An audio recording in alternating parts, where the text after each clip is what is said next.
I just wanted to take this opportunity to talk to Chhatra Tiwari with the upcoming Father's Day to talk about different aspects of fatherhood and just get his opinion and perspective as a former refugee from Bhutan. And the first question I have for you, Chhatra, is well, maybe you want to introduce yourself, when you came here, when you left Bhutan. My name is Chhatra Tiwari, and originally I'm from Bhutan. However, majority of my time I spent in refugee camp that was back in Nepal. And I came in this wonderful country in 2008, and I met Barbara. Since then, we were friends. We were like a family, and I'm very much thankful for that. So you left Bhutan in 1992. 1992. That's exactly when I moved to Tucson. And then in 2008, July 17th, you flew from the refugee camp in Nepal to here. Yes. Tucson, Arizona. So I'm curious what your thoughts are on the differences, or maybe the biggest difference, or one aspect that stands out to you about fatherhood in Bhutan as compared to in the refugee camp as compared to the United States.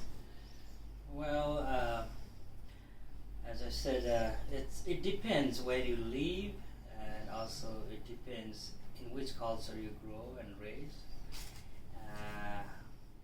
In Bhutan, the majority of the people, let's say 90% or 95%, I don't have the exact figure, people are engaged in agriculture. Mm-hmm. And fathers knows about agriculture, and they have their chore to be done, and the father teach the son and the kids how to cultivate and sustain in agriculture.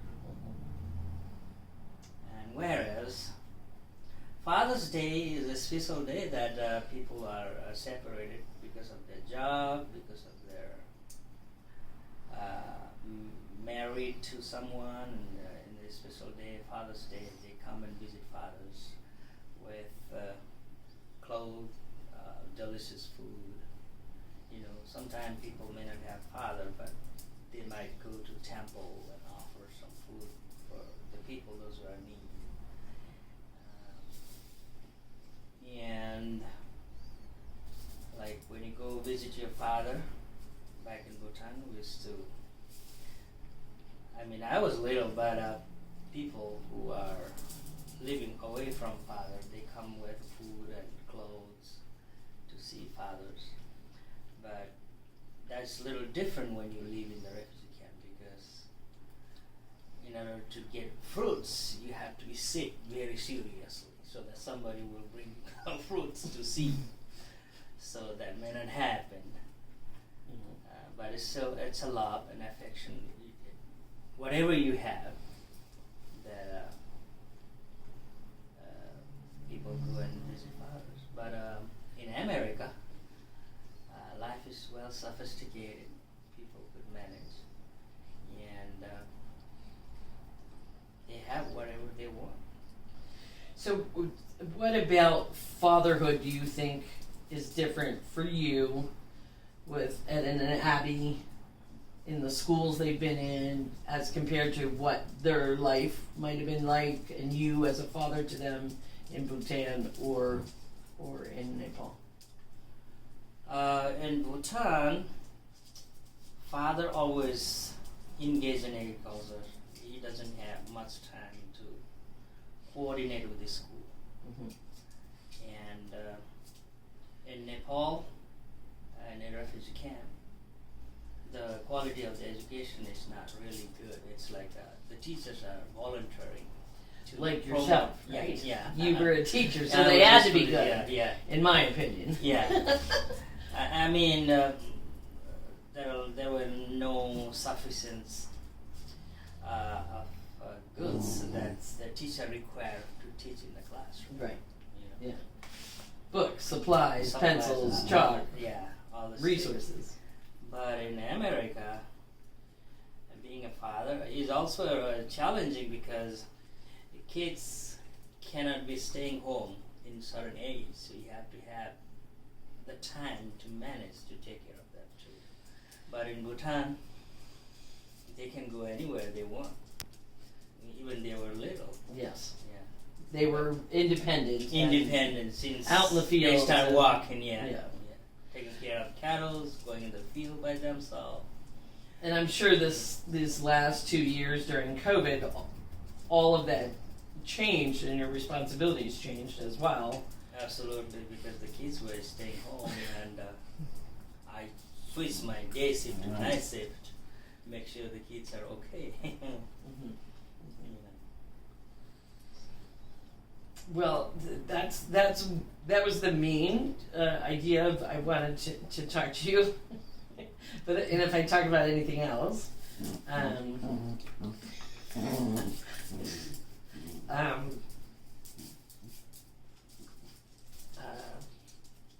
just I've been thinking about this for a couple of days, knowing that their time in Tucson is ending.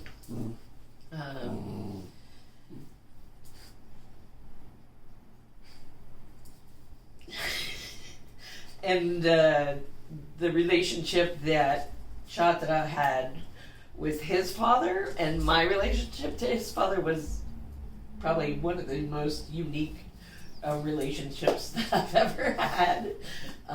Loving, caring, beautiful, tearful, painful, but mostly caring, loving, and beautiful. And so this is what I did not expect when I started talking about fathers, and then I went, so, anything you want to say about your father and his experience here in the U.S.? I wish my father could speak himself and express how much he was thankful to the people of Tucson, and not only people of the Tucson, but the entire government who welcomed us to start our new chapter in our life. But my father had a dementia. He couldn't just share his feelings and sentiments that you know very well. He He got a good care because even in the refugee camp he had to go through a lot of challenges. Because number one, he had a prostate problem. Number two, he was having a dementia where he couldn't decide himself, and used to be incontinent while he was sleeping, so we had no diapers and stuff. But it was pretty hard and challenging. But as soon as we came here, that didn't happen. He had a very quality life, though he couldn't express because of his sickness. He did but express. He used to smile. He had a very special way of expressing. Yep. Usually slapping people's Yeah. faces that he loved. Yeah. Yeah. Wow. So, yeah, that's how. But I'll tell you this, I love Tucson because this Tucson brought me up to this level. But sometimes what happens is we have to think about the family too, because majority of the family lives in East Coast, and my mother is getting old, and she has COPD, and she always gets sick. So if I moved there, so I could at least go and see her every once in a while, every week. And even kids could go and visit grannies, and they know each other very well. Yeah. Otherwise, I wouldn't move. Yeah. I love Tucson. Yeah. And you've found a niche profession that you absolutely love, caring for people with special needs. That takes an awful lot of love and patience and skill. And you've kind of flourished in that arena. Yeah, I did. I think based on my performance so far, since I came here, I started working and taking care of the people, and also I started working with Banner since 2016. I did my best to take care of the people. You don't have to be a doctor or engineer or something to take care of the people. To take care of the people, it has to come from your heart. A little thing makes a big difference. And Yeah. bringing smiles in their face. Yeah. That I'll tell you. Yeah. You're good at that. I am good with Excellent. that. Yeah. Excellent. All right. And so, if you don't want to answer this, don't feel pressure. Do you feel? I had mentioned earlier that I had the impression that many young couples in the 7 Nepali refugee camps made conscientious decisions not to have children because of the conditions of the camp, because of the hope for going home. Was that your impression as well? You mean here in U.S. or? No, so young couples in the Nepal refugee camps. In the refugee camp, I think now only 5,000 to 6,000 people are there. Are left. How many camps are open? There were 7 camps, but I think right now they combined. Yes. Yeah. So about the children, I don't know much about it. Okay. I never heard about that, but You were young. that could be, yeah. And so will you go back to Bhutan? I wish I could, but a friend of mine who got a citizen 3 years ago, he applied to go Bhutan to visit his uncle, and the government denied the visa. And even they took 1,500 deposit, and he wrote an email to Prime Minister, and after maybe a year or later, that money was refunded. Wow. I hadn't heard that it was impossible to travel. So, and Nepal? Nepal, we can go anytime we want. Okay. As long as you have money Yeah. and plenty ticket. But all of your family is here. Yeah, all of them. Everybody. Well, I'd like to thank you for the experience of Thank you. knowing for you giving as a me- father and knowing your father, especially. And yeah, for being part of Ishkashita, because I learned a whole lot during these. It's now. how many Yeah, I years? mean, especially that taught me a lot too. I mean, just imagine being in the refugee camp for so many years and coming here with no idea what you're doing. You know, Yeah.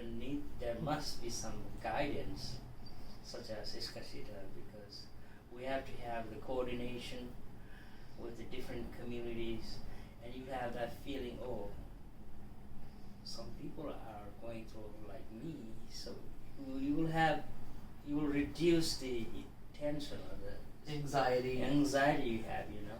Yeah. So I learned a lot from Iskashita, honestly. I learned a lot from the Tiwari family. So, yeah. I mean, let me tell you one story. One time, I was alone just walking. I didn't know that I had to carry water. And I was so thirsty. I was in a speedway and the Craycraft. There was a Walgreens in the corner. There was a water dispenser. And I thought that if I put money, the water bottle would just come out. Oh. But that didn't happen. The water started floating everywhere. So I put my hand like this and I was drinking. So, you know. It's the little things. I that mean, little nobody- things. that nobody tells you. Yeah. So, Yeah. Very good. thank you very much for giving this No, time to thank- share my feelings, which is really Thank appreciate you. that. Okay. That's a wrap.